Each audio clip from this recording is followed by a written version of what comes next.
Akhir-akhir ini entah kenapa saya cukup sering melihat konten yang seakan mempertanyakan dan membenturkan konsep ketuhanan dengan logika. Saya sebagai orang yang beragama karena berpikir, cukup sedih melihat konten-konten seperti itu. Maka saya akan sedikit membahas tentang konsep dan logika ketuhanan yang cukup sering dipertanyakan dan diperdebatkan. Mungkin di sini tidak semua hal akan terbahas dan terjelaskan. Maka silahkan berpendapat dan berdiskusi di komentar setelah menonton video ini sampai selesai. Tidak sedikit orang yang katanya open-minded, selalu berpikir dengan logika dan akal, yang berpikir bahwa ilmu pengetahuan khususnya di bidang sains dan teknologi makin maju dan canggih adalah bukti bahwa Tuhan dan agama sudah sangat tidak relevan dan tidak logis di zaman ini. Ditambah cukup banyak tokoh-tokoh besar yang sukses dan tidak beragama. Karena bagi orang ateis, banyak sekali paradoks, keanehan, dan hal kontradiktif soal konsep ketuhanan dengan logika. Itu bagi mereka. Tapi, apakah benar demikian? Apakah bahwa agama sudah sangat ketinggalan zaman dan tidak relevan lagi? Atau apakah sebenarnya merekalah yang berpikir terlalu sempit? Jika ada orang sukses, miliarder, hingga tokoh besar yang kebetulan mereka tidak beragama atau tidak mementingkan agama dan tidak bertuhan, lantas apakah bijak dan logis jika kita berpikir gak usah pakai agama, orang gak beragama buktinya sukses-sukses? Apakah benar jika kita berpikir seperti itu? Tentu tidak. Kita tidak bisa memukul rata suatu hal. Itu baru hal kecil yang biasa dijadikan contoh oleh orang-orang ateis untuk menghancurkan keyakinan orang beragama. Ada beberapa pertanyaan dari orang ateis yang biasa ditanyakan oleh mereka kepada kita, orang-orang yang beragama. Seperti pertanyaan pertama ini, siapa yang menciptakan Tuhan? Bukankah katanya suatu hal ada karena ada yang membuatnya? Tidak mungkin Tuhan ada tanpa ada pencipta atau yang membuatnya. Mari kita jawab pertanyaan ini dengan logika seperti ini. Apakah kamu tahu dari angka berapakah angka 1 itu berasal? Sebagaimana angka 2 adalah 1 ditambah 1, atau 4 adalah 2 ditambah 2, bisa juga 1 ditambah 3. Kita semua tahu angka 1 itu adalah bilangan tunggal. Dia bisa menciptakan angka lain, angka berapapun, 10, 12, 100, 10 juta, hingga berapapun. Karena berapapun bisa dibentuk dengan angka 1, tapi dia tidak tercipta dari angka apapun. Lalu, apa kesulitan kita memahami bahwa Tuhan itu Zat Maha Tunggal, yang Maha Pencipta, tapi bukan berarti dia harus ada penciptanya? Pertanyaan kedua, mengapa Tuhan tidak menunjukkan diri? Pertanyaan ini cukup sering dan pasti selalu ditanyakan. Jika Tuhan benar-benar ada dan menunjukkan dirinya pada kita manusia, maka seharusnya tak akan ada lagi ateis di dunia ini. Benar bukan? Itulah logika mereka. Tentu ini salah besar. Memangnya siapa yang bisa menjamin bahwa semua orang akan mempercayai Tuhan jika Tuhan menunjukkan dirinya? Bahkan seperti COVID pun yang telah menjadi berita internasional masih sanggup dianggap hoax oleh sebagian orang. Nyawa berjatuhan, orang sakit bertambah, bahkan ada korban yang masih hidup dan telah merasakan seperti apa COVID. Manusia tidak akan sepakat dan sama dalam hal apapun. Akan ada tetap perbedaan, perdebatan, penolakan-penolakan, dan lain-lain. Itulah manusia. Jadi, jikalau Tuhan menampakkan dirinya pun, itu belum tentu semua manusia akan percaya dan beriman kepadanya. Pertanyaan ketiga, jika Tuhan ada, mengapa Tuhan tidak membuat semua manusia beriman? Terdengar pertanyaan logis, tapi ini sebenarnya cukup konyol juga. Mari kita analogikan. Ada seorang pebisnis. Dia membuka perusahaan baru dan sudah pasti sedang mencari orang untuk bekerja di perusahaannya dengan spesifikasi tertentu. Dan dari sekian banyak pendaftar, hanya orang yang lulus tes yang masuk menjadi karyawan dari perusahaan tersebut. Lantas, apakah orang yang tidak diterima akan protes dan mengatakan, katanya orang kaya, harusnya baik hati dong. Kok tidak menerima kami semua jadi pegawai? Kenapa pilih-pilih? Dasar orang kaya, tidak punya hati dan perasaan. Sama seperti itu, Tuhan menciptakan dunia ini sebagai tempat ujian saja, guna mengetahui siapa yang cocok tinggal di sisinya kelak, dan siapa yang tidak.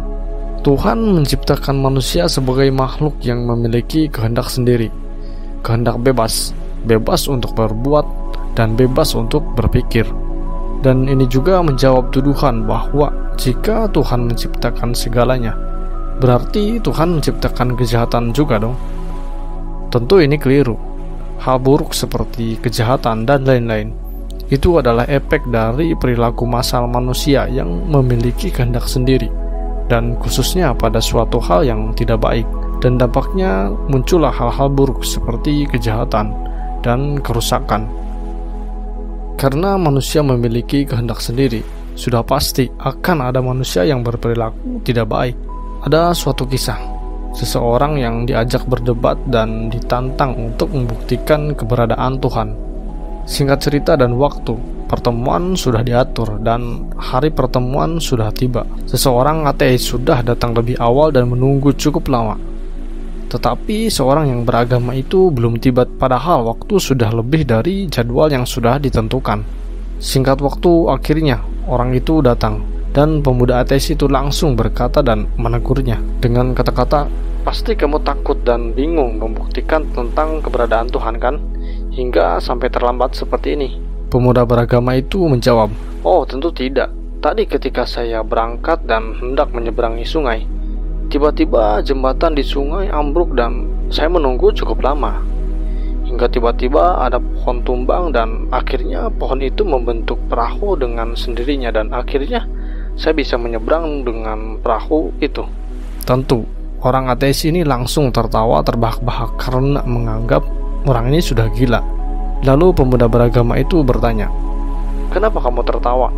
Orang ateis ini menjawab, "Tidak mungkin perahu terbuat begitu saja. Kamu sudah gila ya?" Pemuda beragama itu menjawab, "Betul sekali. Itu tidak mungkin. Jika hal kecil seperti itu saja kamu paham bahwa tidak ada perahu yang terbuat begitu saja, lantas kenapa kamu percaya Tuhan tidak ada? Padahal tidak mungkin alam semesta dan seisinya hingga sistem yang begitu kompleks ini terjadi dan terbuat begitu saja tanpa ada yang menciptakan dan mengaturnya." Seorang ateis itu diam dan membisu.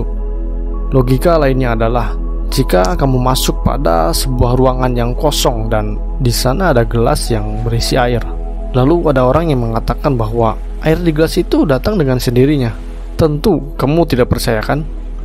Karena kita semua tahu hal seperti itu tidak mungkin dan tidak logis. Walau kita tidak tahu dan tidak melihat orang yang menuangkan air kepada gelas, tapi kita yakin pasti bahwa air itu yang di dalam gelas itu ada karena ada yang menuangkannya. Benar kan? Walaupun kita tidak tahu dan tidak melihatnya. Jika Tuhan ada, tentu alasan adanya manusia dan alam semesta ini lebih masuk akal. Karena tidak mungkin sesuatu ada tanpa ada tujuannya. Layaknya seperti smartphone, ada karena ada yang membuatnya, dan pabrik yang membuatnya pun sudah pasti membuat buku panduannya untuk smartphone tersebut. Tujuannya supaya smartphone tersebut bisa berguna dan berfungsi semana mestinya. Sama seperti manusia, Tuhan memberi kita panduan dan aturan dalam hidup supaya hidup kita bermanfaat dan selamat. Dan inilah salah satu alasan bagi sebagian orang ateis tidak percaya Tuhan, adalah karena mereka tidak mau dan tidak ingin diatur, risih dan resah dengan batasan-batasan yang telah diberikan dan ditentukan. Dan disinilah kita semua harus sepakat bahwa Tuhan pasti ada, karena kerumitan ini, alam semesta yang besar dan indah ini, keteraturan yang begitu kompleks, pasti ada sesuatu yang super power yang membuat alam semesta ini tetap balance dan berjalan. Dan itulah Tuhan. Logika lainnya tentang kehidupan dan konsep ketuhanan, Itu ibarat seperti colokan listrik dan charger smartphone. Kenapa colokan dan charger smartphone bisa pas dan berfungsi? Kenapa? Sudah pasti karena ada yang membuatnya, ada yang mengaturnya, dan ada yang membuat standarnya, sehingga itu bisa cocok dan berfungsi. Sama halnya dengan kita manusia dan hewan contohnya. Kenapa semua kebutuhan ada di dunia ini? Dari makanan hingga tempat tinggal contohnya. Apakah itu kebetulan dan terjadi begitu saja? Tentu aneh dan tidak logis ketika kita beranggapan seperti itu. Tentu dan sudah pasti, semua hal kebutuhan kita, hal-hal yang kita inginkan, itu ada di dunia ini. Kenapa? Karena Tuhan telah mengatur bahwa kita diciptakan dan kebutuhan kita ada di mana kita tinggal, yaitu dunia ini. Yang terlihat dan bisa dibuktikan hanyalah sistem pergerakan semesta ini. Semua tertata dan bergerak pada hukum universal. Ini tentu ada pencipta dan penggeraknya. Ingatlah bahwa kita ini manusia punya batasnya. Batas usia, waktu, tenaga, pikiran, dan lain-lain. Jangan menganggap ilmu sains yang dibangun dan diteruskan dari generasi ke generasi itu adalah sebuah ilmu yang superpower. Sampai kapanpun, dunia ini tentu rumit untuk dijelaskan oleh kita manusia. Hingga pada akhirnya kita harus mengakui bahwa semua hal yang maha rumit ini yang terjadi di alam semesta ini adalah hasil dari perhitungan yang maha rumit. Jangan menganggap kita manusia bisa mendeskripsikan jelas tentang alam semesta ini. Jangan merasa akal manusia adalah final dari cara untuk menyelesaikan segala sesuatu. Karena kita, manusia, ada batasnya. Pesan dari saya adalah, jikalau ketika kita mati, nyatanya Tuhan tidak ada. Dan padahal ketika kita hidup di dunia ini, kita sudah totalitas dalam ibadah. Apakah kita rugi? Tentu tidak, karena setelah mati kita tidak memiliki pikiran, rasa, ingatan, hingga bentuk. Karena tidak ada kelanjutan setelah kematian. Karena siapa juga yang akan menyalahkan kita dan bilang, tuh kan Tuhan tidak ada. Toh ketika kita mati tidak ada kelanjutan apapun. Tapi jikalau seorang ateis mati dan dia tahu ternyata Tuhan ada, maka apa yang terjadi? Sudah pasti hanya penyesalan yang tersisa. Jadi terlepas ada atau tidaknya Tuhan, hidup dengan mempercayai Tuhan dan menyembahnya adalah pilihan yang logis. Hidup cuma sekali, jangan pernah mempertaruhkan tentang hal ini. Ingatlah, akal bukan untuk mengetahui segalanya, tapi akal ditujukan untuk mengakui siapa yang punya segalanya.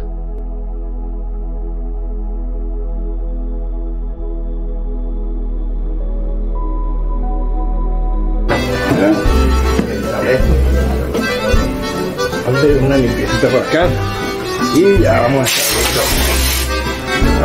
¿Sabe una cosa? ¿Sí? Yo no creo que Dios existe. ¿Por qué dice eso, mi amigo? Es muy fácil. Al salir a la calle nos damos cuenta de que Dios no existe. Y si no, dígame, si Dios existe, ¿por qué hay tantas personas enfermas? ¿Por qué hay niños abandonados? No, mi amigo, si Dios existiera, no habría sufrimiento, no habría tanto dolor para la humanidad. No puedo entender por qué, si existe un Dios, permite que puedan pasar todas estas cosas.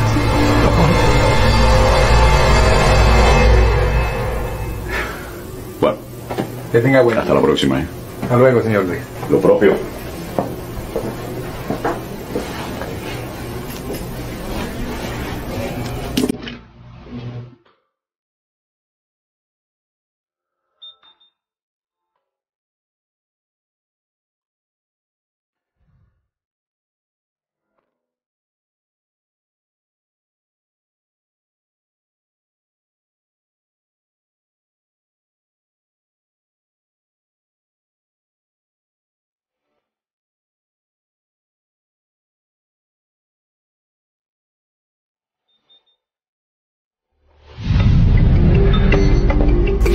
¿Sabe una cosa? Los barberos no existen. ¿Cómo? ¿Y yo qué soy? Los barberos no existen.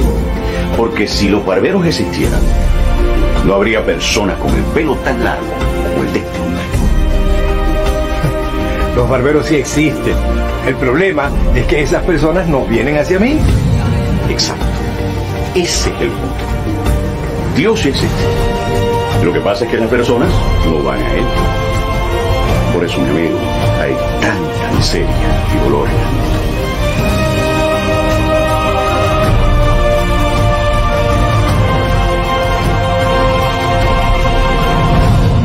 Sehebat-hebatnya orang mikir, Ji, dia nggak akan bisa menjawab pertanyaan kenapa dunia ini bisa ada.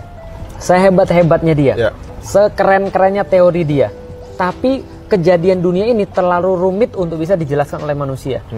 Sehingga orang-orang yang membahas ini sekalipun, maka dia akan sampai pada satu kesimpulan apa? Kesimpulannya adalah, ini adalah perhitungan yang maha rumit kejadiannya. Contoh, Roger Penrose tuh mengatakan bahwa kejadian alam semesta, kalau kita bilang itu kebetulan, maka probabilitas kebetulannya adalah 1/10 pangkat 10 pangkat 123. Ya. Nah, maka kemudian ayat yang tadi ini, wa in kuntum fi raibim mimma nazzalna ala abdina fa'tu bi suratin min mithlih, ini satu frekuensi dengan kejadian di dunia yang nggak ada semua orang bisa jawab. Kalau kamu bisa kalau kamu merasa benar, datangin yang semacam dengan Al-Qur'an. Kalau kamu memang merasa Tuhan nggak ada, ayo buat yang semacam dengan bumi. Ayo buat yang semacam dengan alam semesta, bisa nggak? Itu kan sama tantangannya. Challenge ya. Challenge. Ada berapa hal? Contoh lagi, yang kita nggak bisa nafikan, mati itu kita nggak bisa nafikan, Ji. Orang sepintar apapun, Ji, mereka nggak akan bisa menjawab kenapa manusia bisa hidup dan kenapa manusia bisa mati. Benar. Tapi kenyataannya ada manusia hidup, ada manusia mati. Saya pernah ditanya sama teman saya. Itu fact yang nggak bisa berubah. Nggak bisa berubah. Tapi nggak bisa dijelaskan secara akal. Contoh, saya pernah ditanya sama teman saya, Lik, kenapa ada manusia hidup, kenapa ada manusia mati? Ahli biologi dong. Olimpiade biologi. Oh gitu? Iya, dulu. Tapi nggak lulus. Nggak menang level kecamatan.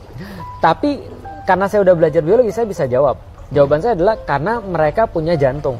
Jantung itu berdetak untuk mengalirkan seluruh darah ke dalam tubuh manusia. Kenapa jantung bisa berdetak? Saya jelasin. Kenapa ini bisa berjalan? Saya jelasin. Sistem organ saya jelasin, jaringan saya jelasin, sel saya jelasin. Kenapa manusia bisa bergerak seperti sekarang? Tapi kemudian dia bilang, Lik, itu mayat juga punya jantung, mayat juga punya organ semuanya, tapi dia nggak hidup. Ada nggak bisa buat mayat hidup? Saya bilang, iya juga ya, berarti ada sesuatu yang berbeda nih. Nah, kita nggak bisa jawab. Ada orang yang nanya lagi, kalau gitu kita punya teori bahwa manusia punya soul, punya jiwa. Kalau gitu kita ukur, soul itu apa? Karena kalau soul itu ada, dia harus punya berat. Karena kata orang fisika, Ji, setiap yang punya volume itu punya massa. Setiap yang punya massa pasti punya volume. Kalau dia menempati ruang, pasti dia punya berat. Ada volumenya, ada beratnya. Maka kita ukur berapa jiwa itu beratnya berapa. Mereka nimbang orang sakaratul maut, Ji. Dan setelah mati udah hilang nih, teorinya harusnya ada yang berkurang berat badannya. Karena ada roh yang keluar, kayak film Ghost gitu, Ji. Iya, benar. Ternyata nggak ada, Ji.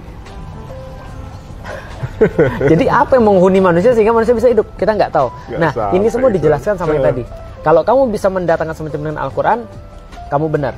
Kalau kamu bisa ngidupin orang mati, kamu benar. Kalau kamu bisa menjawab teka-teki dunia yang nggak bisa kita bahas tadi, maka kamu benar. Tapi ada nggak bisa